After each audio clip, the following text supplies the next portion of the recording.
Firstly, the CBSE class 10 എയുടെ explanation ആണ്. ആ ഇവാലുവേഷൻ മോഡല് അതിന്റെ ഒരു പാർട്ട് ഞാൻ ഓൾറെഡി പറഞ്ഞു കഴിഞ്ഞു. ഇനി അതിന്റെ കണ്ടിന്യൂവേഷനാ പറയാം. ഞാൻ ഈ പേജിലാണ്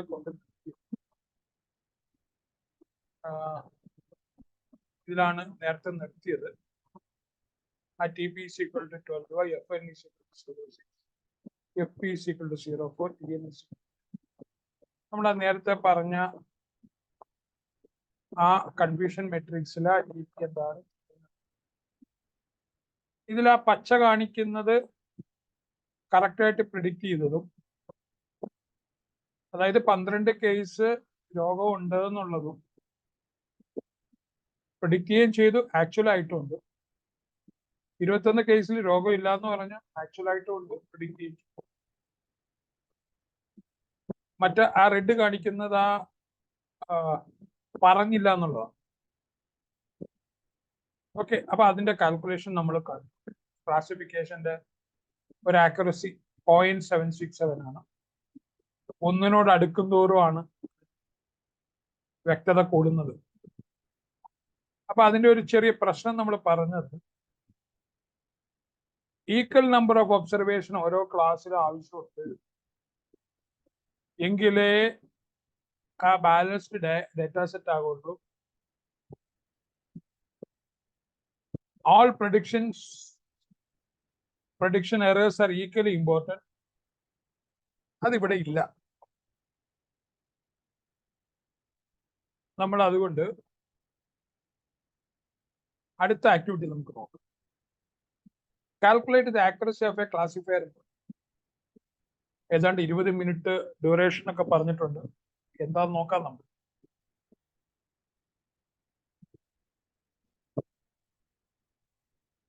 To design an AI model that predicts whether a student will pass test yes or not, pass a test no. കുട്ടി പരീക്ഷയ്ക്ക് എഴുതുകയാണ്, വിദ്യാർത്ഥി പാസ്സാവോ ഇല്ലയോ എന്ന് പറയണം. It classify the input into 2 classes, yes and no. Calculate the accuracy of the classifier model and construct. അപ്പൊ അതിന്റെ ഒരു confusion matrix for the model അതാണ് പറയുന്നത്. ഏതാണ്ട് 1000 ടെസ്റ്റ് ഡേറ്റ നമ്മുടെ കയ്യിലുണ്ട്. അതില് യെസ് പറയുന്നത് 900 നോ പറയുന്നത് 100. അപ്പൊ അതുകൊണ്ട് തന്നെ നമ്മൾ അതിനെ അൺബാലൻസ്ഡ് ഡേറ്റാ സെറ്റ് എന്ന് പറയും. Let us assume that you have built a faulty model. Irrespective of any input will give a prediction as yes.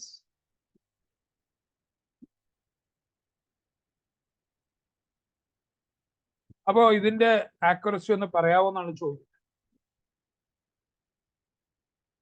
നമുക്ക് നോക്കാതെ എന്നിട്ട് നമുക്ക് പറയാം ഇത് എത്രത്തോളം ശരിയാണോ അല്ലേ. Consider S as positive class and no as negative class. അതായത് actual value S 900, predicted value 1000 ആണ്. ആക്ച്വലി 100 പേര് നോയാണ്. പ്രഡിക്റ്റഡ് വാല്യൂല് എല്ലാവരുടെയും എസ് പറയുന്നത്. അവിടെ 90% കൃത്യത വന്നല്ലേ. Consider S as positive class and no as negative class.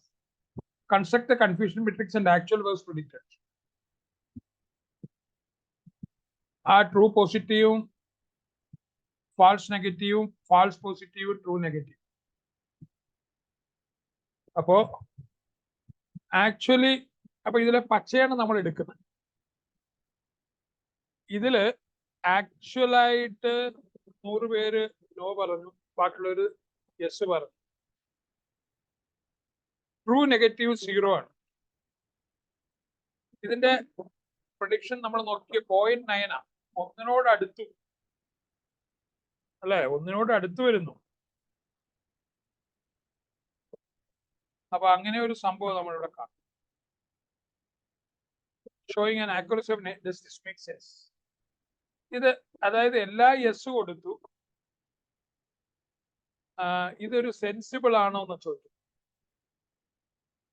In case of unbalanced data, we should use other metrics such as precision.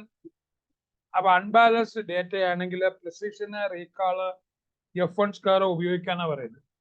Balanced data ആണെങ്കിൽ മാത്രം നമുക്ക് കൺഫ്യൂഷൻ മെട്രിക്സ് ആണ് നല്ലത്. അപ്പൊ precision from confusion matrix.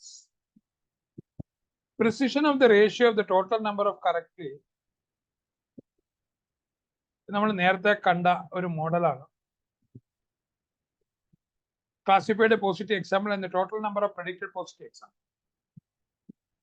Precision 0.843 means that when our model precision formula ഇതാ TP 12 ആണ്, 12 plus FP 12 4 16, അപ്പോ 0.843 കിട്ടും. The matrix precision is generally used for unbalanced data set. When dealing with the false positive becomes important. And the model, അപ്പൊ ഇവിടെ നമ്മൾ precision from confusion matrix ഉപയോഗിക്കേണ്ടത്. ഉദാഹരണം നമുക്ക് നോക്കാം. Take the case of predicting a good day based on weather condition to launch satellite. ആ സാറ്റലൈറ്റിൽ launch ചെയ്യാനുള്ള നല്ലൊരു കാലാവസ്ഥ, അതാണ് പ്രിഡിക്റ്റ് ചെയ്യുന്നത്. Let us assume a day with a favorable weather condition is considered a positive class, and a day with a non-favorable weather condition is considered as a negative class. Favorable positive ആണ്, non-favorable negative. Missing out the predicting a good weather day is okay, but predicting the bad weather day as a good weather day, launch the satellite can be disastrous.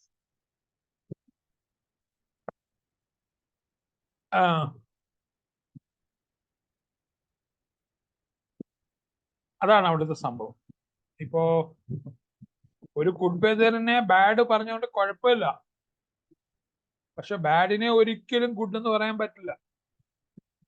അവിടെയാണ് concentration. ഒരു നല്ല ദിവസം കാലാവസ്ഥ മോശമെന്ന് പറയുന്നുണ്ട് വലിയ തകരാറില്ല, പക്ഷെ ഒരു മോശം ദിവസം നല്ലതാണെന്ന് പറയുന്നത് തകരാറാണ്.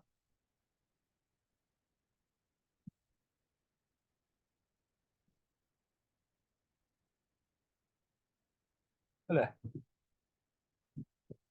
ആ false positive need to be reduced as much as possible. അതാണ് നമ്മളുടെ ആവശ്യം.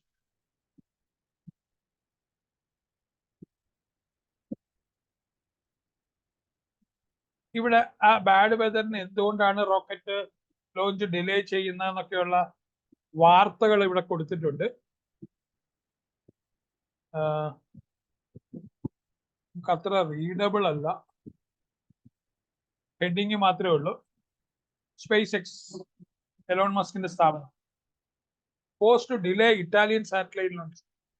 ഇവിടെ നമുക്ക് ആ വാർത്തയുടെ വിശദീകരണത്തിനെക്കാട്ടിലും പ്രാധാന്യം ആ വാർത്താ തലക്കെട്ടുകളിലാണ്. സ്പേസ് എക്സ് ഒരു ഇറ്റാലിയൻ സാറ്റലൈറ്റിന്റെ ലോഞ്ച് 2 ദിവസത്തേക്ക് മാറ്റിവെച്ചു, ബാഡ് വെതർ കണ്ടീഷൻ. എന്തുകൊണ്ടാണ് റോക്കറ്റ് ലോഞ്ചസ് താമസിപ്പിക്കുന്നത്? ബാഡ് വെതറാണ്. അപ്പോ നമുക്കിവിടെ വേണ്ടത്, ഒരു നല്ല ദിവസം കാലാവസ്ഥ മോശമാണെന്ന് പറയുന്നോണ്ട് വലിയ കുഴപ്പമില്ല, പക്ഷെ മോശം എങ്ങാണ്ട് നല്ലതാണെന്ന് പറഞ്ഞാൽ പണിയാണ്. അതാണ് നമ്മുടെ മുമ്പിലുള്ള കണ്ടീഷൻ.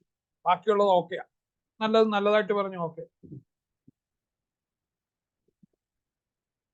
ചീത്ത ദിവസം ചീത്തയായിട്ട് പറഞ്ഞു ഓക്കെ, നല്ല ദിവസം ചീത്തയായിട്ട് പറഞ്ഞു ഓക്കെ, പക്ഷെ ചീത്ത ദിവസം നല്ലതായിട്ട് പറയാൻ പാടില്ല, അത് കുറയ്ക്കും. The recall is a measure of our model correctly identified true positive. For all the patients who actually have heart disease, recall tell us how many we correctly identified. As in disease. അപ്പോ നമ്മൾ നേരത്തെ example വെച്ച് ഇതേ calculation എടുത്താൽ 86%, അതായത് ഈ heart attack വരാൻ സാധ്യതയുള്ള ആൾക്ക് അല്ലെങ്കിൽ വന്ന ആൾക്ക് അങ്ങനെ പറയാൻ പാടില്ല. ആ സാധ്യത കുറയ്ക്കണം നമുക്ക്, അല്ലേ? അപ്പോ ഇവിടെ അത് 86% കൃത്യമാകുള്ളൂ. Corrective positive prediction. Do you know recall is also called sensitivity or true positive rate? ഇങ്ങനെയാ അതിന് പേര്. അപ്പോ നമുക്ക് അവിടെ ഉപയോഗിക്കേണ്ട റീകോളിന്റെ ഉപയോഗിക്കേണ്ടത് TP divided by TP plus FN. Recall. അപ്പൊ റീകോൾ എവിടെ ഉപയോഗിക്കണം? The matrix recall is generally used for unbalanced data set. When dealing with the false negatives become important. False negative ഉണ്ടാകാൻ പാടില്ല. And reduce false negatives as much as possible. അങ്ങനെയുള്ള കേസിലാണ് recall. COVID-19 കുറിച്ചാണ് പറയുന്നത്. Prediction classifier. Let us consider detection of a COVID-19 affected case as positive class and the detection of COVID-19 non-affected case as negative class. Imagine if a COVID-19 affected person positive is predicted as non-affected of COVID-19. The person, if relies solely on the AA, would not get treatment and also may end up in infecting many other person. ഇവിടെ നോക്കുക, Covid ഉള്ള ആൾക്കാർ, Covid ഇല്ലാത്ത ആൾക്കാർ. Covid ഉണ്ടെന്ന് predict ചെയ്ത് അത് ശരിയായി. കോവിഡ് ഇല്ലാന്ന് പ്രെഡിക്റ്റ് ചെയ്തു, ശരിക്കും അയാൾക്ക് കോവിഡ് ഇല്ല. ഇപ്പൊ 2 കാറ്റഗറി. കോവിഡ് ഉണ്ടെന്ന് പ്രെഡിക്റ്റ് ചെയ്ത് ആക്ച്വൽ ആയിട്ട് അയാൾക്ക് ഇല്ല. 3 പ്രെഡിക്റ്റ് ചെയ്തു. ഇവിടെ കോവിഡ് ഇല്ലാത്ത ആൾക്ക് കോവിഡ് അല്ല, കോവിഡ് ഉള്ള ആൾക്ക് കോവിഡ് ഇല്ല എന്ന് പറയുക. കോവിഡ് ഉള്ള ആൾക്ക് ഇല്ല എന്ന് പറയാം. അതൊരു ഡിസാസ്റ്ററാണ്. അയാൾ രോഗം പരത്തുകയും ചെയ്യും. വേണ്ട ട്രീറ്റ്മെന്റ് അയാൾക്ക് കിട്ടുകയില്ല. Life is critical. Precision in go-to metrics for this kind of use case. അപ്പോൾ അവിടെ നമ്മൾ റീകാൾ ആണ്. റീകാൾ മെത്തേഡ് ആണ് ഏറ്റവും ബെസ്റ്റ്. ഇനി F1 score. F1 score provides a way to combine both precision and recall. അപ്പോൾ ആ precision വേണം, റീകോളും വേണം.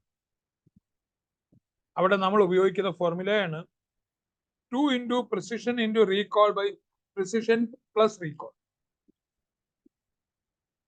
Data set unbalanced ആണ്. ആ false positive, we are unable to decide whether false positive is more important or false negative. നമുക്ക് അറിയില്ല false positive ആണോ false negative ആണോ കൂടുതൽ കുറയ്ക്കേണ്ടത്. We are unable to decide whether false positive is more important than false negative. നമുക്ക് അറിയില്ല അവിടെ. Okay. Decide the appropriate metrics to evaluate AI model. To work with a given scenario, 30 minutes ഒക്കെ തന്നിട്ടുണ്ട്. Choose the most appropriate evaluation metrics to evaluate their model. Different evaluation metrics are useful for evaluation different scenarios, and it is important that we realize how to choose the correct. ഇവിടെ fraudulent ആയിട്ട് തെറ്റായ ചില transaction നമ്മൾ തെറ്റാണെന്ന് പറഞ്ഞു വെച്ചിരിക്കും. ആ തെറ്റാണെന്ന് പറഞ്ഞ് കയറ്റുന്നതിനാണ് ഫ്ലാഗ് ചെയ്യാറുള്ളത്. അത് ആ ഫ്രോഡിലന്റ് നമ്മൾ പറയാം അത് ഫ്രോഡാണ് പറഞ്ഞു വെച്ചിരിക്കുക. You have designed a model to detect any fraudulent transaction with a credit card. Credit കാർഡിലെ ഫ്രോഡുലന്റ് ട്രാൻസാക്ഷൻ കണ്ടുപിടിക്കും. You are testing your model with highly unbalanced data. നമ്മുടെ കയ്യിലുള്ള ഡേറ്റ സെറ്റ് അൺബാലൻസ്ഡ്. ഇതിൽ ഏത് മെട്രിക്സാ വേണ്ടത് ഞാൻ ചോദിക്കും. It's okay to classify legit transaction as fraudulent. ഒരു ലെജിറ്റിമേറ്റ് ആയിട്ടുള്ള ട്രാൻസാക്ഷൻ ഫ്രോഡുലന്റ് ആണെന്ന് കണ്ടുപിടിച്ചുകൊണ്ട് കുഴപ്പമില്ല. എന്ന് വെച്ചാൽ പിന്നീട് അത് നമ്മളെ ചെക്ക് ചെയ്ത് ലെജിറ്റിമേറ്റ് ആക്കുമല്ലോ. It can always be reverified by passing through. അടുത്ത ചെക്കുകളിൽ ആ ഫ്രോഡാണെന്ന് പറഞ്ഞാൽ പോലും നമ്മളിങ്ങനെ ചിലതൊക്കെ സംശയമുണ്ട് എന്ന് പറഞ്ഞ് നമ്മൾ വിടുക. അടുത്ത ചെക്കിങ്ങിൽ സംശയമുണ്ടെന്ന് പറഞ്ഞത് ശരിയാണെങ്കിലും മാറുമല്ലോ അടുത്ത ചെക്കിങ്ങിൽ.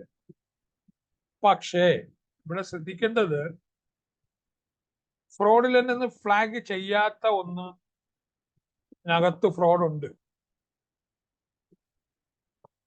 But it is definitely not okay to classify fraudulent transaction as legitimate. False negative ആകാൻ പാടില്ല. അത് പണിയാ. You saw here false negative should be reduced as much as possible. അവിടെ false negative നമ്മൾ കുറയ്ക്കണം. അവിടെ recall ആണ് important. For the given data, construct the confusion matrix. Calculate the recall from the confusion. ഒരു 10 ട്രാൻസാക്ഷൻ,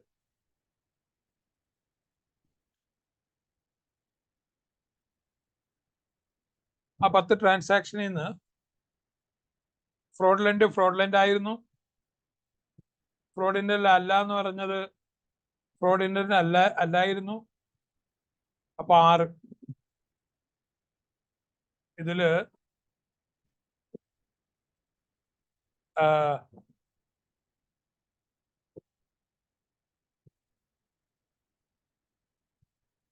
ഫ്രോഡുലന്റ്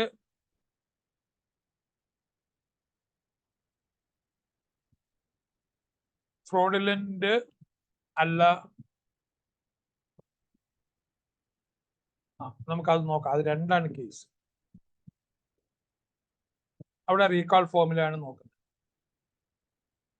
അപ്പൊ നമ്മൾ ആ calculation ഏത് മോഡലിനാണ് പറ്റുന്നത് എന്ന് നമ്മളിവിടെ പറഞ്ഞു.